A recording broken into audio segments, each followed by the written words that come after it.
I am pleased to introduce the following half-hour documentary film, Treasures, sponsored by the Ministry of Community and Cultural Affairs.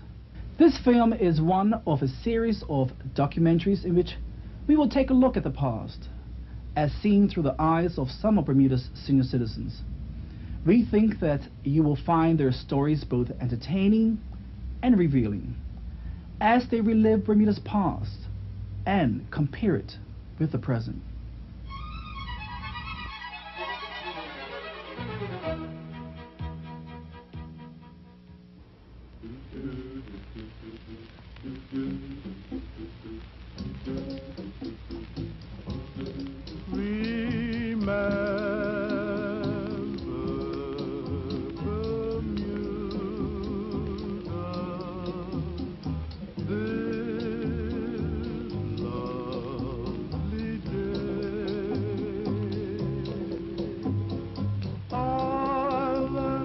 Visitors have been coming to our beautiful little island called Bermuda for decades. They have and still are enjoying our crystal clear waters, sunny skies, and smiling faces. One of the earliest pioneers of tourism in Bermuda is Mrs. June Stanton, a lady who through much of her life made it her job to make each and every visitor she met feel welcome. We went to visit Mrs. Stanton at her home on Harbor Road to hear the whole story.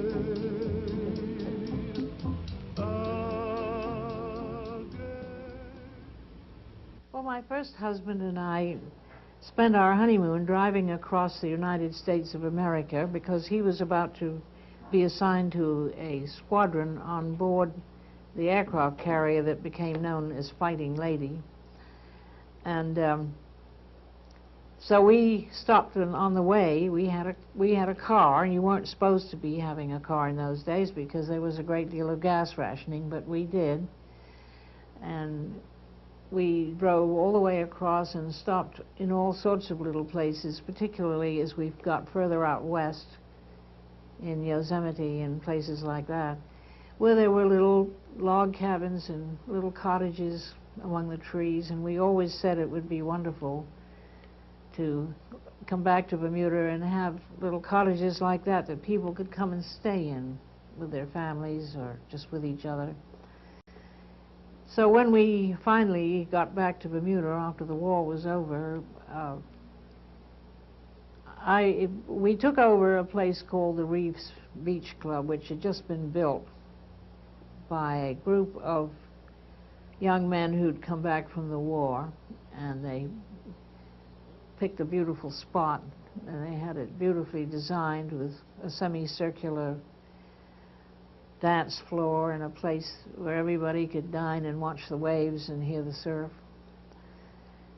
And during that time that we took that over, we also decided we should have some cottages, and so I rented what turned out to be 43 cottages in Bermuda, and he ran the reefs and I ran my cottages.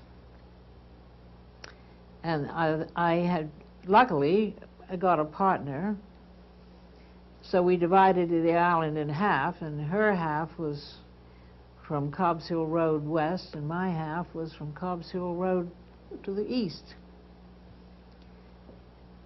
And we had some extraordinary good times, and we had some extraordinary things that happened to us and great experiences. It was right after the war, and there weren't any other places in Bermuda going on at that time except perhaps the Bermudiana and the Hamilton Hotel and the Princess and Cambridge Beaches. And this was in '48. And Pink Beach wasn't built. Ariel Sands was on the drawing board. So the tourist business in Bermuda was really at a standstill, and we felt that we were more or less sticking our necks out trying to do it all, but we did it. And we wrote all our friends in the States and all the friends that we'd made during the war, and we told them what we were doing, and one by one, they all started to come and see us. So it was a great experience. The year we opened the Reefs was really a scramble. We didn't have a manager. We didn't have any staff much. We had a wonderful maitre d' whose name was Crofton, and I was 8.5 months pregnant with my first son. And so Mr. Crofton and I painted the inside of the whole clubhouse I suppose about 2 weeks before Christmas. Luckily, it was mostly doors and windows in the clubhouse, so we didn't have as many walls as you would think. But we had quite a scramble. And in the cottages, my partner's name was Janie Dennison. And she and I, as I said, divided up the island between us. And we used to go to all sorts of auctions and buy furniture for these cottages. And of course, we hired a lot of housekeepers. And we used to have these little ladybird lawnmowers in our station wagons. And when we ran around to the cottages, you could always tell who we were and what we were doing, because our station wagons were loaded to the roof with blankets and toilet paper and towels and laundry and our ladybirds. And we used to get to the cottages, and if the guests hadn't arrived yet, we would light the fire in the fireplace and get out the ladybird and make it go up and down all over the patios and mow the grass, because there was no way we could afford gardeners in those days, and we were on a very strict budget. And we used to spend a great deal of time being called out in the evenings and at night by people who weren't used to having a housekeeping holiday in a place like Bermuda, and they'd get terrified by the palmetto bugs, or they wouldn't be able to flush their ancient Bermudian plumbing very well. And we were very often being seen out and about until the wee small hours of the morning, helping to fix the plumbing or chase a palmetto bug. We had a rule that nobody was allowed to refer to those cockroaches by any other name. They had to be called a palmetto bug.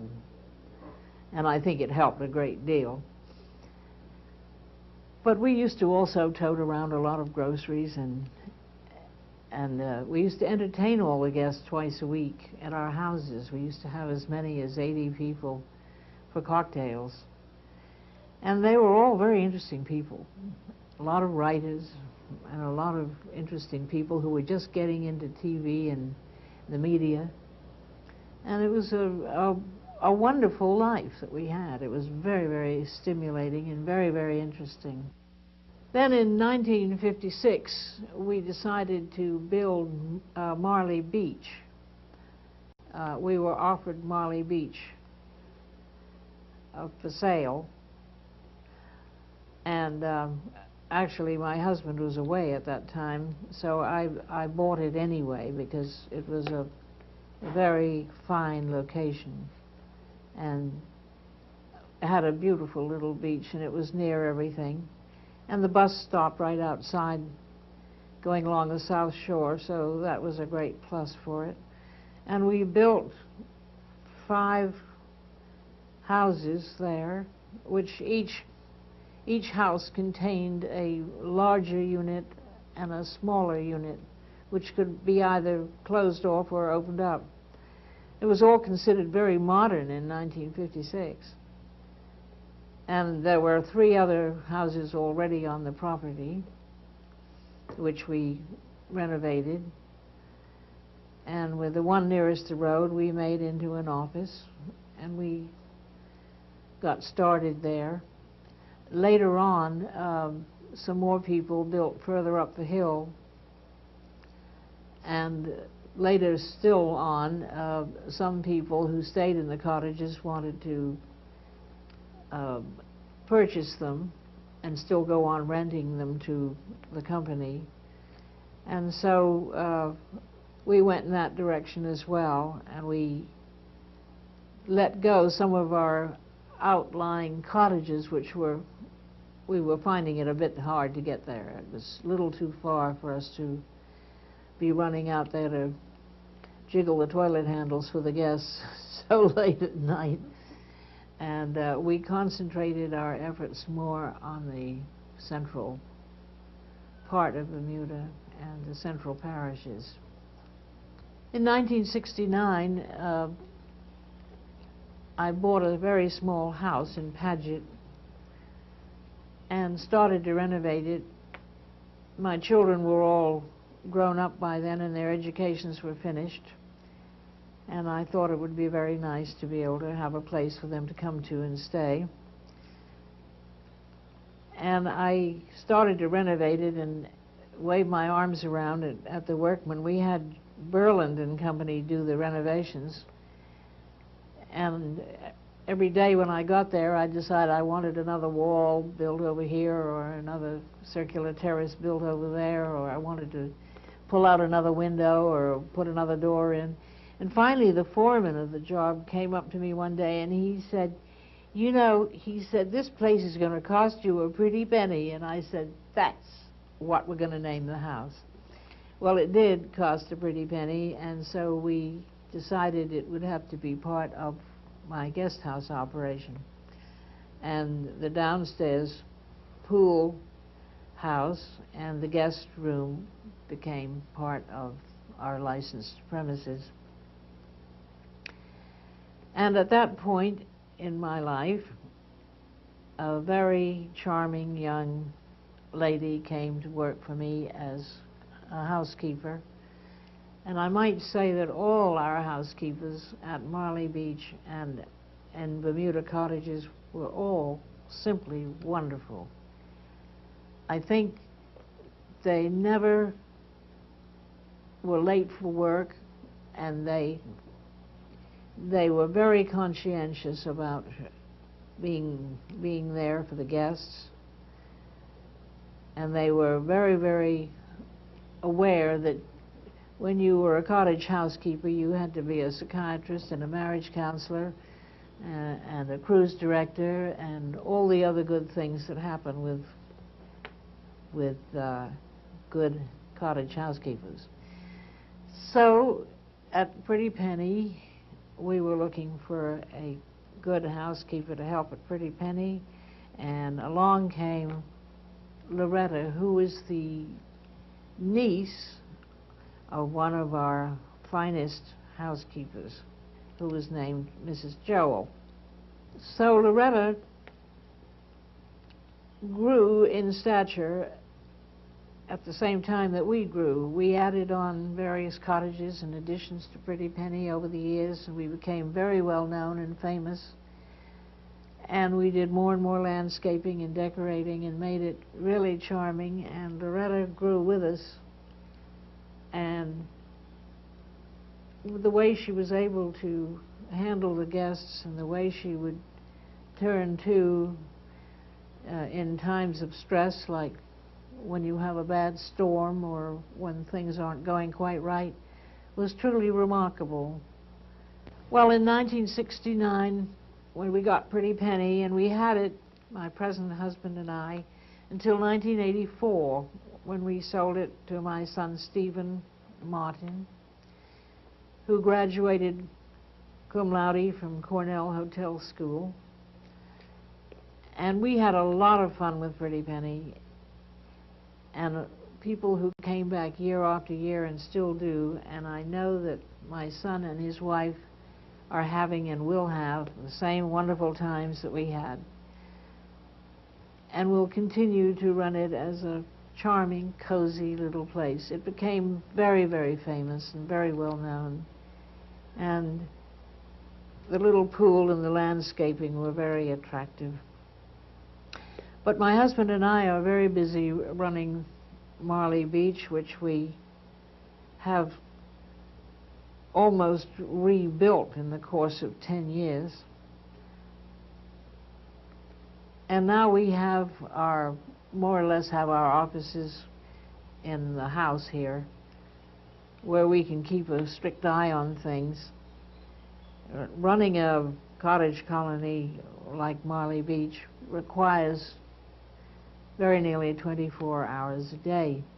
And we get a lot of phone calls from all over the world, and people out on the West Coast don't realize what time it is in Bermuda, and it's 9 o'clock at night for them, so they don't think a thing about calling up at 9 o'clock and it's 1 o'clock here. And people in Zurich or London start calling at 9 in the morning their time, and they have no idea that it's only 5 in the morning here. So we find that our phones are very busy, and luckily we have some people that help us answer the phones, and we have a booking service which is run by Steve.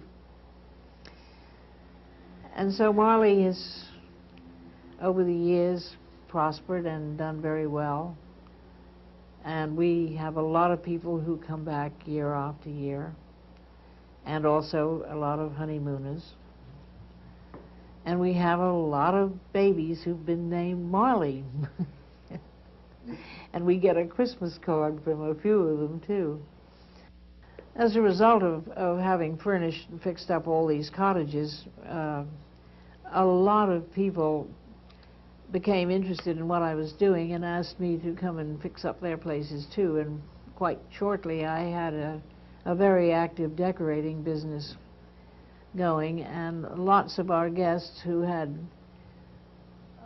winter places up in New Hampshire or Vermont, or they had ski lodges, came and they asked me to come and do their places as well.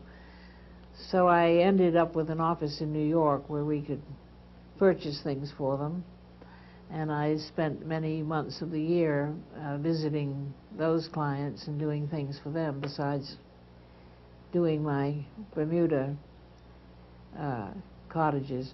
And then several places down here asked me to help them with their decorating, including Elbow Beach.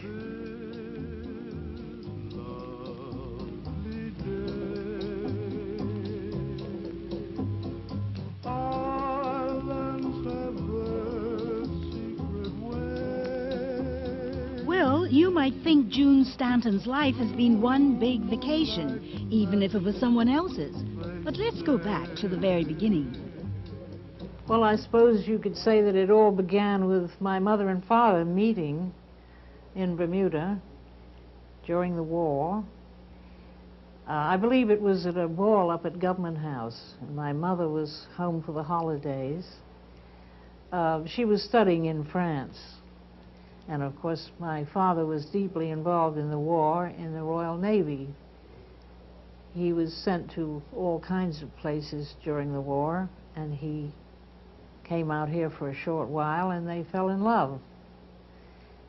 And so when she went back to France to finish her education, and he went back to London, to the Admiralty, they eventually got married and lived in London, and he had several other assignments at sea. And when the war was over, they came back to Bermuda, and he thought Bermuda was the most beautiful place he'd ever been in his life. He'd gone to all sorts of islands in the Mediterranean and in the Caribbean and various other places in his travels with the Royal Navy, but Bermuda was always number one.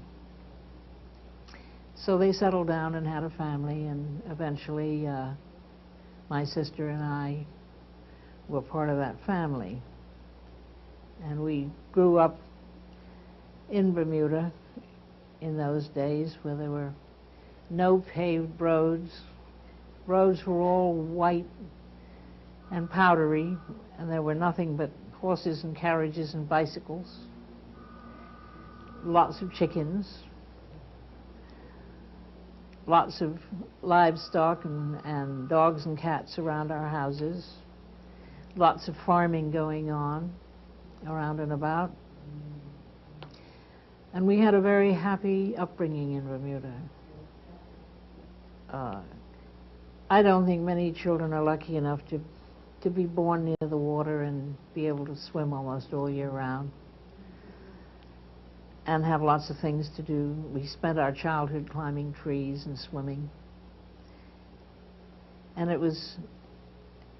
Bermuda wasn't very populated in those days. So you could sort of ride your bike around almost anywhere and not get run over. There were no motorized vehicles except a truck or two and a fire engine or two. That was about it. My education was largely at the Bermuda High School. I was tutored before I went there by Miss Edith Smith, to whom I think I owe almost all my ability to think straight and spell straight and read straight. But the Bermuda High School was marvelous too. My cousin, Miss Rose Gosling, was headmistress when I first went to the Bermuda High School. She was my mother's sister. And she was a wonderful woman, and I admired her tremendously. One of the things I think that I admired most about her as a young person was the way she went to church. We all went to Paget Church in those days, and very often there'd be a communion service, and quite often the vestry and the more important people in the church would go up to the altar to receive their communion. And then after a while, some of the less important parishioners would go up to the altar to receive communion. Aunt Rose always felt that she shouldn't try to go up in front of any of those parishioners. She always sat in the back of the church near the door, and she always waited until they were finished before she went to take her communion. And I always thought this was a very fine attitude, and it was a lesson that she taught me without even knowing it, that lasted me all my life. Upon completing her education, Mrs. Stanton entered the working world as World War II broke out. We were deep in the war. My father was senior officer of intelligence for the North Atlantic Fleet, having been asked to come back into the Navy, the Royal Navy. My sister was working up in the signals department up at Admiralty House, where they were in constant touch with all the convoys and destroyers. And I was offered a job at Darrell's Island with British Airways, which was running Darrell's Island largely for the RCAF Ferry Command. So all three of us had to sign the Official Secrets Act, and we were not supposed to discuss what we were doing. It was all top secret. And it was very difficult to converse with each other because we really weren't supposed to even tell each other what we were doing. And my father used to come home at night exhausted, and we would know why, but we really never talked much about it to each other. It was almost as if we had an artificial barrier that we had to put up and just talk about very mundane things that happened. Nothing was much mundane during the war. It was all pretty serious stuff. We all had to learn how to do everything at the airport. If somebody was on duty for a long time and they needed to go home and rest, we all had to be able to step in and do what they did. And so there I was, about 16 years old, running around in pigtails and blue jeans. So we all learned to do everything that we could, that everybody else did. And we used to all have to help lay the flare paths for the planes that came in late because they'd been blown off course. Bermuda was totally blacked out in those days, and no lights were allowed to be on anywhere, so we had to lay the flare paths quickly, and then we had to get them up just as quickly once the plane had landed, and so it didn't create any more light than necessary. Sometimes when the water was very calm, we'd lay the flare piles, and then we'd have to run the boats backwards and forwards to ruffle up the water because the planes couldn't quite tell where the water started to begin and where the reflections ended, and it was dangerous for them unless the water was roughed up. We had the same sort of rationing that they had in England. You know, with 1 egg a month and 1/4 pound of butter a month and 1 cup of sugar a month, and all the supply ships that were supposed to be coming here bringing food for the cows and feed for the horses and feed for the chickens, they were all sunk. So we ended up having to kill our cows and chickens and horses. And after a long time, we really didn't have very much left to eat, except the ground up horse meat and pumpkin and spring beans. And we all ate an awful lot of pumpkin in those days, and we knew how to cook it in several different ways.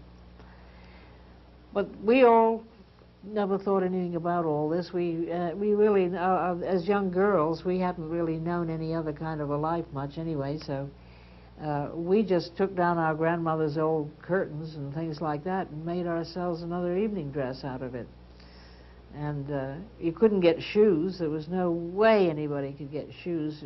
If anybody was going to import anything into Bermuda in those days, it was going to be something to do with the war effort, or else it was going to be food. Everybody thought about food all the time, I think. And so nobody was going to get new shoes, nobody was going to get new clothes. So we all used to have our old shoes resoled, and then we would paint them with nail polish. And one of these squadron boys came to me one day and he said, "I can't understand why all you girls all have red shoes." But we all did. And when anybody who was flying in asked you what you wanted them to bring you, you always said you'd like a bottle of nail polish, because you always knew that they could put it in their pocket and it wouldn't be a nuisance to them. And it was like liquid gold to all the girls. Then we started taking down curtains and making bathing suits out of them. We'd run elastic right through the side of a curtain and then wrap it around yourself and tie it in the middle, and you had a bathing suit. You know, I think all Bermudians are a very special bunch of people. From the time immemorial, they've all had to hang together and deal with situations that happened that were beyond their control, like storms or wars or any other kind of thing. And they've all managed to do it. And when you think of all the people that used to go out whaling, and they used to catch the whales and chase the whales and hang together in the boats, I don't think that there was any feeling then of race or money or age or sex. They're just people, and they hang together extremely well when there's hardship, and I also think they hang together extremely well when there's some fun to be had. June Stanton and her loyal and long-serving staff still enjoy running Marley Beach as a team. In closing, Mrs. Stanton pays tribute to the Talbot brothers and credits them with being the greatest ambassadors Bermuda has ever had. You know, Loretta, I really think that the people who've made the greatest contribution to the hotel business and the resort business in Bermuda has been the Talbot brothers. Those wonderful brothers who went up to the States every winter and promoted Bermuda and played at all the clubs up there and sang the Bermuda songs. And that was an era that they really created all by themselves. And I doubt if there'll ever be anybody that can take their place.